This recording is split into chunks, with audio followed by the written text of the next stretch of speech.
Welcome to Sober and Lit, the podcast for women who want to get sober, stay sober, and live a life that's way more lit than it ever was with wine. We're your hosts, Ruby and Susan, two alcohol freedom coaches keeping it real with stories, tools, and zero judgment. Whether you're sober curious or all in, you're in the right place. Let's feel lit, alcohol free.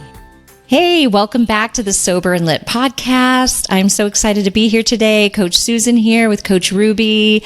And we have an amazing guest today that we are thrilled to bring to you because I think you're going to love her. Her name is Amber Hollingsworth. And Amber has a YouTube channel called Put the Shovel Down. Don't wait until addiction causes you or a loved one to hit bottom.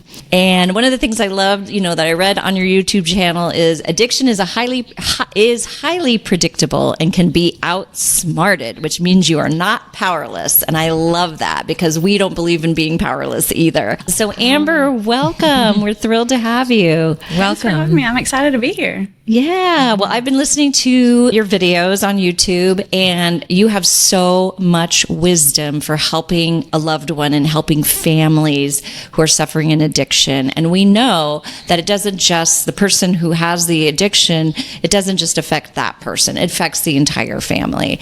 And so this is something we really haven't talked about on our podcast. So I really am excited to get this information out to our listeners. So I'm going to start by reading your bio and then we'll just jump right into the questions. So Amber Hollingsworth is a licensed professional counselor, a master addiction counselor, and a self-proclaimed recovery nerd with over 20 years of experience helping families navigate the chaos of addiction. Growing up in an addicted family herself, Amber combines professional expertise with personal insight to empower families to take back their lives. She's the founder of Hope for Families Recovery Center and the creator of the Invisible Intervention Program, which teaches families how to guide their loved ones from denial into recovery without ultimatums or blow-ups. Amber's mission is simple: to help families heal and thrive. And that's beautiful. So welcome. Thanks. Glad to be here. So can you tell us a little bit about how you got into your line of work supporting families around addiction? Do you have an addiction story? My story is a little different. I'm a little jealous because I don't have a super cool story, and I wish I did. But I grew up in an addicted family. My grandparents all had addictions on my dad's side. My mom had an addiction to methamphetamines. My older half-sister addicted. I've had several step-parents who had addictions. I mean, just everywhere. And so I grew up in it. But the crazy part of it is I didn't even realize I grew up in an addictive family until I was in the field. I'd like to say I grew up in the family and I was inspired and I got into the field, but that's not how it happened. I grew up in it everywhere. But when you grow up in it, it's just normal and you don't even realize that's not normal. So I was already in the field before looking back and then saying, oh my goodness, and then you start to realize like, wow, it's not normal. And so I got into it more by accident, but man, I'm glad I did. I feel like I'm in the right place. I absolutely love the work I do. I love the specialty I have and wouldn't want to do anything else. Oh, that's great. Wonderful. That's great. Well, one of the episodes I listened to was the most critical do's and don'ts of helping a loved one overcome addiction. So I was wondering if you wouldn't mind sharing some of those critical do's and don'ts with our listening audience. Well, the biggest problem that families have when you have an addicted loved one, whether it's a friend, a child, a spouse, whoever, is that, of course, we see the problem, they don't see the problem. And we want to get them to hurry up and see the problem. And so what happens is we try to accelerate the process by just telling them that they have a problem and telling them what they need to do about it. And what we really end up doing is we really slow down the process. In my years of working with people who have addictions, I've learned that almost all the ones that come to see me, they know they have a problem, but they think the problem is their family member, not the addiction. And I say that from 20 plus years of counseling people at every level, inpatient, intensive outpatient, private counseling, all the things. And what they want to talk about is how they have this person. It's usually one or two people, usually one main person, usually like the spouse or the parent or something like that. And that's all they want to talk to me about. And almost all of them come to see me initially not wanting to. So the idea of dealing with people who don't think they have a problem is what I've dealt with forever and ever and ever. And a lot of people in the field will say, just come back when you're ready. Or they'll say, well, that person just hasn't hit bottom, or they just don't even want it, or whatever. And I've had to learn how to help engage people that are in that state, because they feel like you as in the family member are on their case all the time, trying to control them, constantly critical. It's never good enough for you. And that's all they can see. It's almost like they're blinded by it. The way I like to think about it is almost like if you're watching your loved one head straight for this cliff that's got giant spikes at the bottom of it or something. So you're standing in front of them, like waving your arms and screaming and da, da, da, da. But they don't see the spikes in the cliff. They just see you acting like a crazy fool. Oh. So that's all they can think about and focus on. And that's a big part of how I've learned to help people, is that until the family member starts to do something different, I don't get anywhere with my client. So it's part of how I came up with the model that I have, and part of the invisible intervention process is helping the family member understand the number one thing you have to do is get out of the bad guy role, is what I call it. Okay. Yes, that really resonated with me. The bad guy role. Yeah. Because that is exactly what happens. All of a sudden, like you said, they focus on you instead of what's going on with them, and how, like you said, you're making my life miserable, not the addiction is making your life miserable. So how can you stay out of being the bad guy, though? It's hard. And it's even hurtful to hear that as the family member, because you feel like you're the only one trying sometimes, and you feel like you're holding up a lot of their responsibilities in a lot of cases, and you're doing everything, and you're coming from a place of love and care and concern, but they see you as the villain, and that's hurtful. So I want to say first that you're not really the villain, you're just perceived as the villain. So the idea of getting out of the bad guy role is, if you step away from trying to force them to see it and let the world do the world's job, it will do its job. And the natural consequences of their choices become more and more and more apparent. All you have to do is just step out of the way.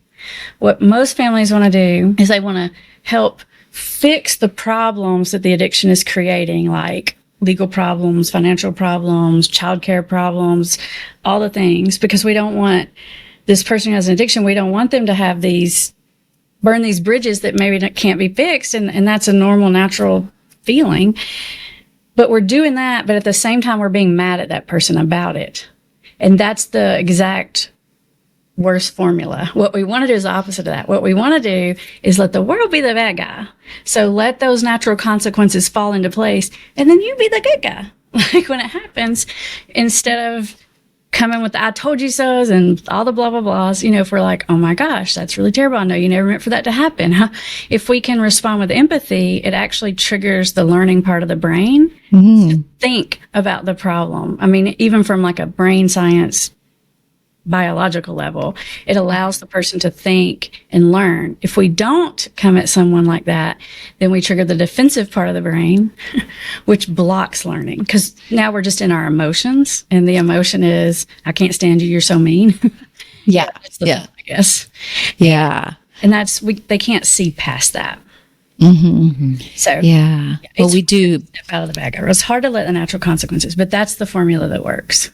Yeah. Well, we talk about self-compassion being the secret sauce, and sometimes people have trouble having self-compassion for themselves. So they're like their own bad guy, their inner critic, when we work with the women that we work with, and they're like, it's hard for me to show self-compassion to myself, because the way I've gotten things done in life is to crack the whip. Right. And that's sort of a parenting model. So if you're dealing with a child or a spouse, sometimes if if you think that you're mad at them enough, then they're going to change. And I've had some experience in that. It's not true. It doesn't work, like you said. It really doesn't in any circumstance. And I promise you it doesn't when it comes to addiction, because it makes it worse. They'll just be worse just to spite you. Yes. Right. Yes. The video I watched on your YouTube channel was about tough love. And the example you gave was when this mother kicked her son out of the house. It just really broke my heart because he eventually ended up, he hit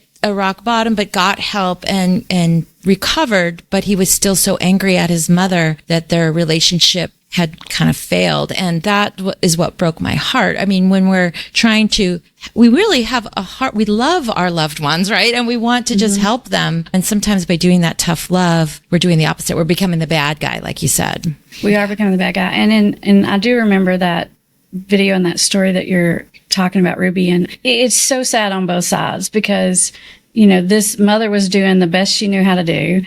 And I feel certain following advice that she was probably being given by either like a counselor or somebody in recovery or an Al-Anon person. I don't know. I'm sure she was following advice, but so frequently that backfires on you because even you end up in the bad guy role, which is, we've talked about, and that's part of it. But waiting for someone to hit bottom, especially when it comes to like a child and having them out on the street, the problem with that is sometimes they get comfortable with it. It's the worst thing you can do because then they don't have anything to lose. And then it's not even scary anymore. And now, I mean, how many people do you see living on the street?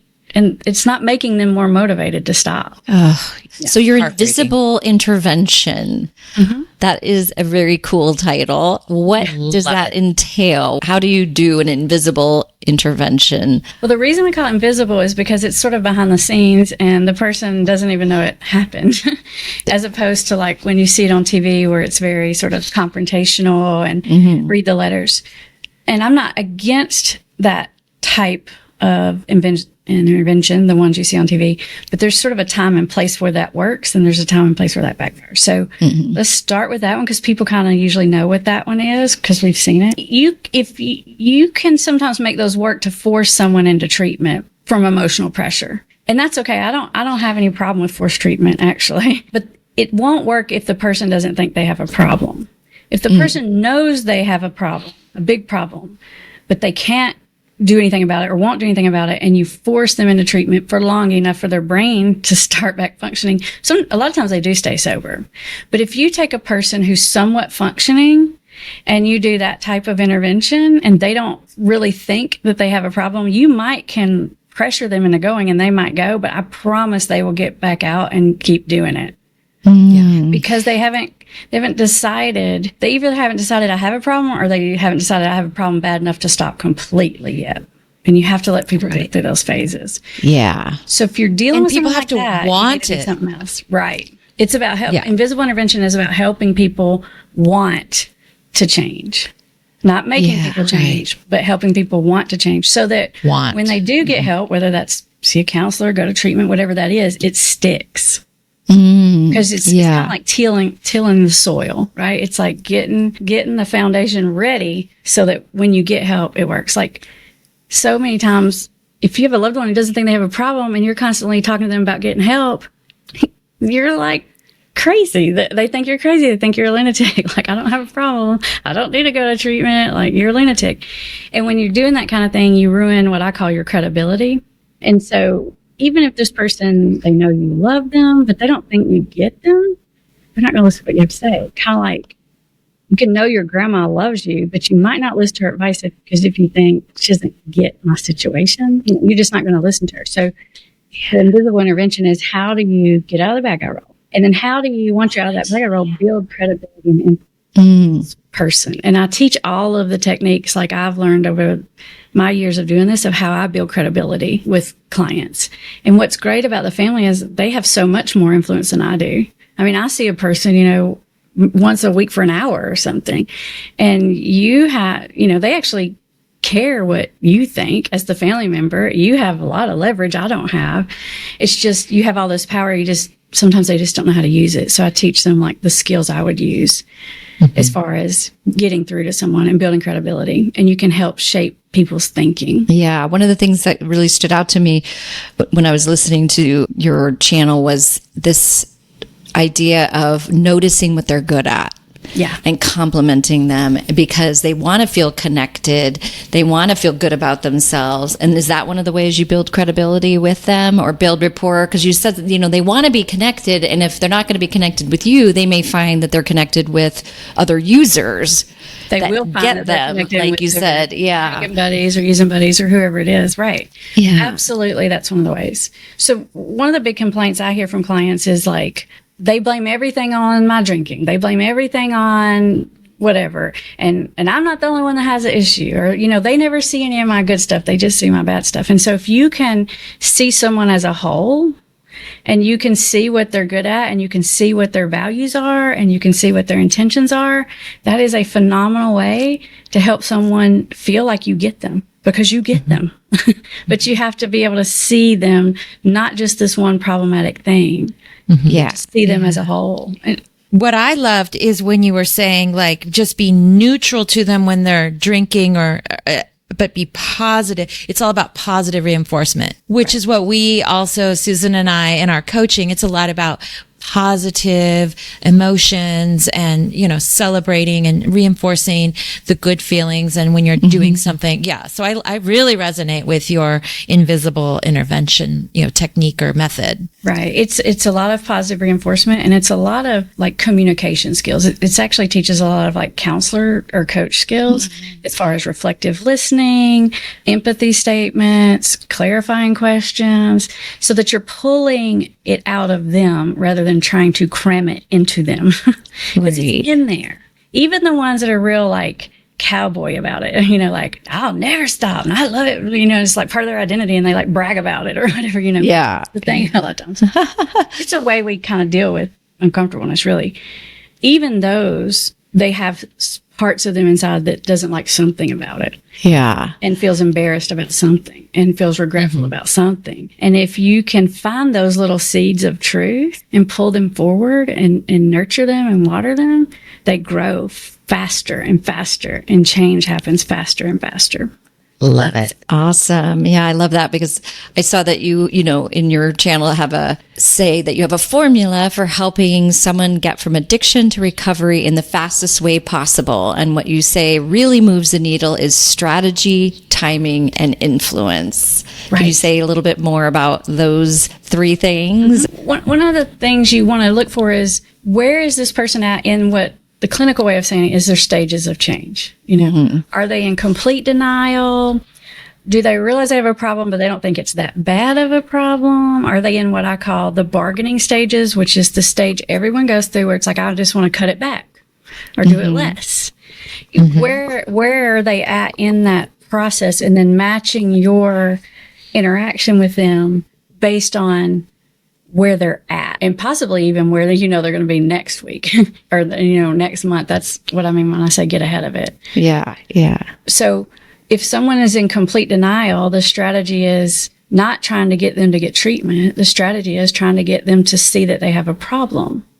And the formula for that is you not being in the bad guy role and allowing those natural consequences, and then the empathy. If they're in that bargaining stage, which gosh can last forever, and it's so frustrating and disheartening to family members. It makes family members think you don't really mean it, or you're just lying when you say it, or you're not even really trying, which isn't true. It's a learning process. It's a trial and error process for everyone.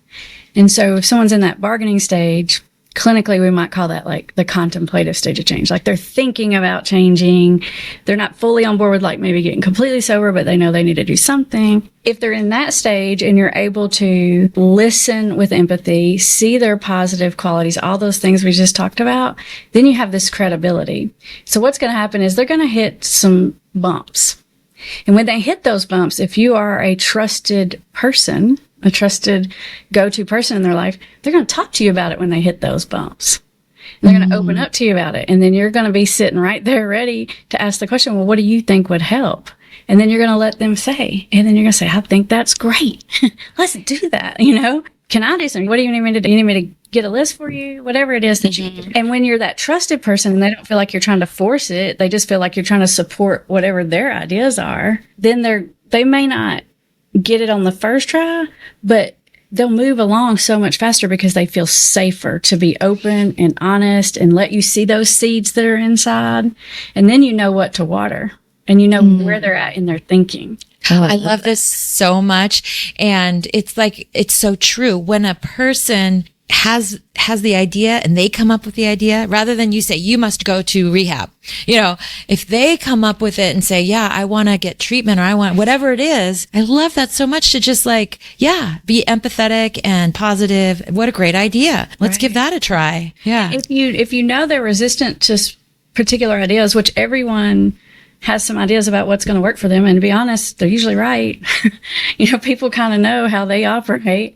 And so if you know someone's resistant to going to like 12-step meetings or something, but you want to encourage them to do it, the way to do that is to say, I don't know. Some people think these 12-step meetings work and some people think they don't. I don't know. Maybe you should just go and check it out for yourself. If you do it that way, they'll go in with an open mind and they'll be trying to figure out, does this work for me or does it doesn't? If you go into it and you say, you got to go to AA, 90 meetings in 90 days to live here, they may go to the meeting, but they're going to that meeting and they're thinking how it doesn't apply to them, how they're different than everyone else in there, how listening to those stories just makes them want to drink or use more. And they're thinking of all the reasons why that's a bad idea. So it's how you frame it. It's going to make a lot of weight on how they even interact with these helpful strategies. If you make them see a counselor, if you make them go to treatment, because they're resentful about it and because they don't agree, I say you find what you're looking for and they're looking for how it's not going to work. So you got to set it up in a way that gives them the chance to say, if they feel like they have say in it, they'll look at it different.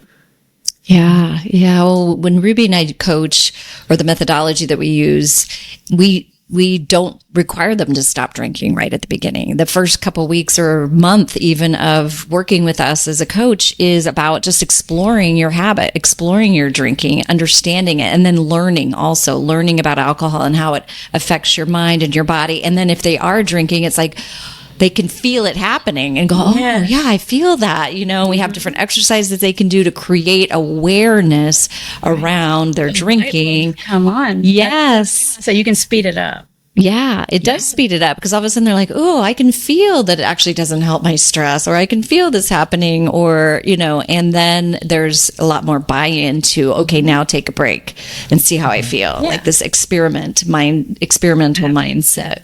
But if you try to push them into doing it, they're reflexively looking for how it's not working. Right. Or, they can be sober, but they hate it, or how being sober isn't fun, or how whatever. They're looking to disprove you when they're feeling forced. Yes. Well, the problem is too, a lot of times spouses don't understand. Well, you hired this coach. Why are you not sober today? Right. I know. And it's like the family coaches to say, hey, no, we're on track.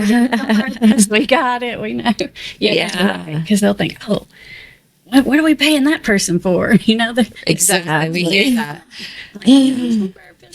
But everything is progress. That's right. Mm-hmm. Yeah. Yeah. So one of the things that you, I think, are really good at, from what I can tell listening to your channel, is teaching people how to have really hard conversations. Because as much as you're saying, like you're explaining how you can do this with your loved one, most of the time, loved ones in addiction have maybe stolen from you, children, or I see this, I hear this from clients, and I actually have my own experience in this. They've stolen from you, they've gaslighted you, and when you try to have a conversation with them, they make you so crazy that it's really hard for you to not be the bad guy, because you're just like ready to lose it, Right, because they deny it, or they blame you for it. They turn it around. Yes. So it didn't even happen, you just made it up. Oh my gosh. And yes. Then you're really escalated, and they're defensive and you're defensive, and it doesn't go anywhere good. No. So so how do you teach people how to have these conversations and not lose their shit, basically? It's interesting because our instinct is to want to come at it in a very serious way, because it's a very serious issue. And I fully understand that. Your house is on fire, okay? Mm-hmm. I'm not minimizing the seriousness of it or the things that could happen. But when you come at it with a scary energy, it automatically hits their biological fight or flight reflexes. So even if they know you're right, they're defensive because it's a natural human reflex. I mean, think about it. If you've been in trouble for something before, you probably knew you should be, but you're still defensive, right? Because that's just human. So a lot of the ways I do it, I have different techniques, but is I keep it short, I keep it light, and I don't do any kind of, we need to have a talk. Because once you say that, immediately all the alarms are screaming in their head. They can't hear anything you're saying. All they're thinking is, I want out of this. Like, get me out of this conversation, because it feels like I'm in trouble. Because usually that's what that means. We need to talk. So I like to use what I call like the drive-by, which is just sort of like a noticing comment that's just sort of almost feels like super cash, BTW, blah, blah, and then you just say it, and then you just keep walking. Don't even wait for a response, because that'll let that seed absorb in, and they'll answer that question, or they'll think about that seed that you just planted, versus if you're standing there looking at them with this real serious energy and you're waiting for a response back, they just can't respond to you well because all of their alarms are screaming. And then that makes you more upset naturally because you're feeling invalidated at minimum, right? And a lot of other things probably. And so it's about the energy. I use a lot of humor. If you have that kind of personality, that can work for you. If you don't, it's not going to work for you because that's just going to be weird. But you kind of have to go with what suits you. But I have difficult conversations with people by keeping it light. And instead of trying to make things the end of the world, actually try to minimize things. I'm like, oh yeah, this addiction, this is messing your life up. But you know what? It happens to everyone. We're going to fix this. Here's what we're going to do. It's going to be nothing. And then it's like, yeah, okay. Because it makes it less scary to look at. And I love that. It makes it easier to look at. I work with a lot of men. And so men particularly, if you come at things and they think you're trying to make them get emotional, they're really going to like lock down on you. So the tone that you come at it with, it's how long you talk about it. Don't make every conversation about it. Like even in a therapy session, I might talk about it for 15 minutes and all the other rest of the hour might be we talk about other things. And that's fine because it makes them feel safe. It makes them feel like they're not in the principal's office. Give me an example though of a BTW, of a drive-by on something that is serious that you're trying to bring up, a hard conversation of, like serious, like, by the way, like, in some ways, it's like, I don't know. How do you say, by the way, you should go to rehab? I guess there's no way to do that. Or like, this is, the wheels are falling off. No, I know. The wheels are falling off right now. Right. So or they need help, right? Yeah. So you don't say that. No, I know. You say, BTW, I saw those empties. Oh, I see. Yeah. BTW, your daddy's really getting upset behind the scenes. You can kind of just give them a little piece of information. Or BTW would be really upset if blah, blah, blah, or there's another technique I call leave it on the coffee table, which is kind of like, I don't know if this will be helpful for you. It's helpful for some people, not for other. Might be the totally worst thing, but here's this idea. You could look into it. Leave it on the coffee table method. And leave it on the coffee table. Pick it up. I mean, you could literally leave a pamphlet on the coffee table if you want, but it's the idea of take it or leave it. There'll be a lot more prone to take it. Yes. Not like you should read this book. It's like, hey, I read this book, This Naked Mind or whatever, and I found it really interesting, and here's a copy. This Naked Mind. And I usually say, it's kind of nerdy though. I love it because I'm like a nerdy person. You might like to say that word. A lot of science and psychology. If you like that kind of thing, you might like it. That's how I present that book to people. Oh, I love that. That's so great. Yeah. Okay. Yeah. That's a great example. That's helpful. I thought you were saying though, by the way, drive-bys were to be positive though. Like, oh, I see you woke up early today and went running, or, hey, I look at you're eating healthy, drinking your water. No, you can absolutely use it that way. For sure. But you bring up a good point, Ruby, because even when we're trying to be positive, I'm glad you said this because I forget to say this part sometimes, is if you lay it on too thick, that's uncomfortable too. Like when somebody's like giving you too many compliments, how you just feel like, like it's like cake that's too sweet or something. You just have this also freeze reaction. And so sometimes given those positives, you want to sort of throw those in kind of like that too. You just like Ruby's saying, you can kind of use those as the drive-by. Otherwise, that can feel like, of awkward. Yes, Yeah. I get that. They can see it's really fakey. Like, I noticed that you made your bed today. They're like, what does she want from me? Yeah, that's a good point. That's great. Thanks for bringing that up, Ruby. These it's really hard. It affects all of the family. So one of the things, though, that was helpful to me when I was listening to some of your videos was, when do you need to create boundaries? When do you need to step out of the relationship? And that's so hard as parents, so hard, because people go, how could you just let your kid blah, blah, blah, blah? Like, even those natural consequences, you say, how could you let this happen to your child and not step in? And it's really hard as parents. That's what I see with people that I know that have children that have addiction. Like, Absolutely. It's against everything inside of you to step away from your children. I mean, it kills you to do it. It literally kills a piece of you, a big piece. When you make a decision to leave, you make that decision based on what you need, not what they need. It's not what they need. It doesn't help them. If this is your spouse and you think, I'm going to kick them out and then they're going to figure it out, no, it usually gets a lot worse. It's going to get worse before it gets better, if it ever gets better. But sometimes you need to back up from that and leave for yourself. And I do have a video on the channel called like When to Walk Away. And I talk about 4 specific times of when to walk away. One of those is if it's an abusive, unsafe situation, you need to get some distance, at least for now. Absolutely. And when I say walk away, it doesn't have to be forever, but for now. If something's unsafe, if you have children in the house that are like really unsafe, then you need to walk away.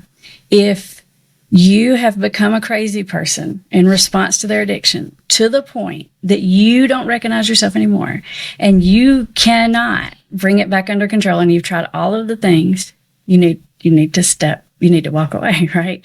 So there are some times like that where I do think it's most helpful to step back. Emotionally stepping back isn't necessarily going to help that person as far as like cutting them off. Usually they get worse when that happens. But sometimes you have to do that to save yourself, because sometimes it's just like they're going to drown both of you. You have to make that choice. Yeah. Yeah. Put your face mask on first, kind of. Yeah. Absolutely. Right. Yeah. And when you have other children too, and you know, sometimes I've said that too, you know, it's like you have 3 other children and all of our time and energy is going into this one child. And then the other children are affected by that. Oh yeah. You know, in such a negative way. Yeah. Yeah. That's so hard. hard. Because a lot of times the other children are like, look like they're doing really well, but there's this sort of subconscious thought of, I can't have any problems to upset mom and dad because they're already under so much stress. And so they keep their own problems to themselves. They don't want to add to the pressure of it. And so sometimes you may not even recognize that they're being affected because it may look like a healthy thing, but sometimes it is dysfunctional, even if it looks pretty on the outside. Yeah. And that just breaks my heart. Breaks my heart. You know, I mean, addiction is just, it's heartbreaking for everyone involved. It really is. It really is.